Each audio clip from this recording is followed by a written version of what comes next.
Hey everyone, this is Jonah Johnson with you for another edition of JJ in the Field.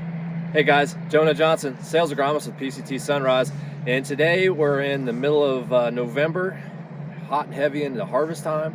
A lot of beans are done across Ohio, and what we have now left here in Ohio is a lot of corn acres still standing. And so one of the things I wanted to bring up to your guys' attention today is that with the corn that we have standing, do you have stalk standability issues? And so there's a lot of different things that can compound, our standability going into the season.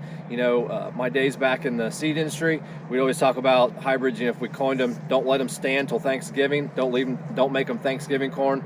That typically meant you want to make sure you're checking those stalks and looking at those for standability late in the season. So some of the things that we're seeing across Ohio right now that's compounding our standability potential in our corn that's still staying out there, and there's quite a bit of corn still out there, is our stalk rots. And so we talked about in a video a couple weeks ago about our ear rots in corn, and consequently some of these ear rots can also cause stalk rots. And so the three primary stalk rots that we're going to mention today is one, anthracnose, number two, fusarium stalk rot and crown rot, and number three, gibberella ear mold, and then also some abiotic stresses. So the first, anthracnose, that is the same disease that causes anthracnose leaf blight, but they don't make each other happen, meaning that if you have the leaf blight, that's not necessarily going to mean you're going to have the stalk rot, and vice versa. So typically when we see anthracnose, we'll see the top dieback, where you'll get that golden glow typically late in the season where the hops break out. Not usually a huge ordeal because it's just less matter to go through the combine.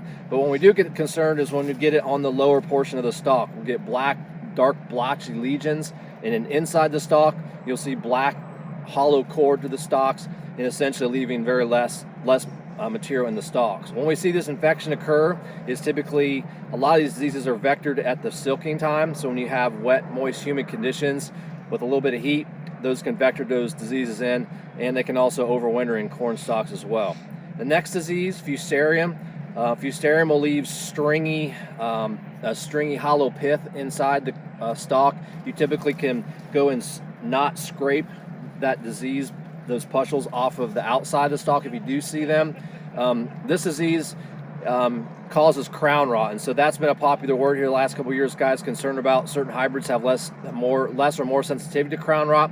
So down at the base of the plant where you have those stacked internodes, the first four nodes in the bottom root masses, is where you'll see crown rot. It's usually caused by a fusarium species, infect those and cause premature death in corn plants. And so a lot of times that leads to lower yielding corn hybrids because it infects that vascular system of the plant so bad early on in the season.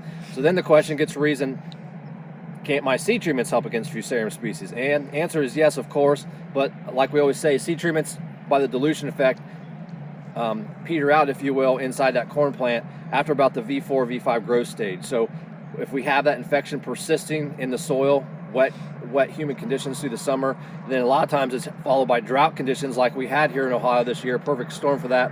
You may see more crown rot showing up in fields latter this fall. The last one I wanted to bring up today is gibberella, is the same disease that causes gib ear mold, and also fusarium head scab in wheat and barley. And so this disease, typically why we don't recommend planting corn wheat rotations, because of those zoonotic disease, it transfers to both crops. And so that, you typically, when you cut stalks open, you'll have a pinkish hue, stringy pith inside the plant as well, and that's usually vectored by humid and warm conditions at silking as well. The last thing I wanted to mention is there's a lot of abiotic stress that can cause stalk rots as well. So what's an abiotic stress? Abiotic stress is anything that negatively impacts that plant through the growing season. So some examples, leaf blights, northern corn leaf blight, gray leaf spot, southern rust, tar spot, etc. Heat, drought, we've had that as well. A large amount of water where we get a lot of nitrogen loss. Anything that can make that plant pre-cannibalize itself before it should have and take all the reserves out of these stalks and send them into the ear. Environmental impacts can cause these abiotic stresses. So what do we do about this late in the season? So one thing you want to do is you want to go out and you want to do the push test.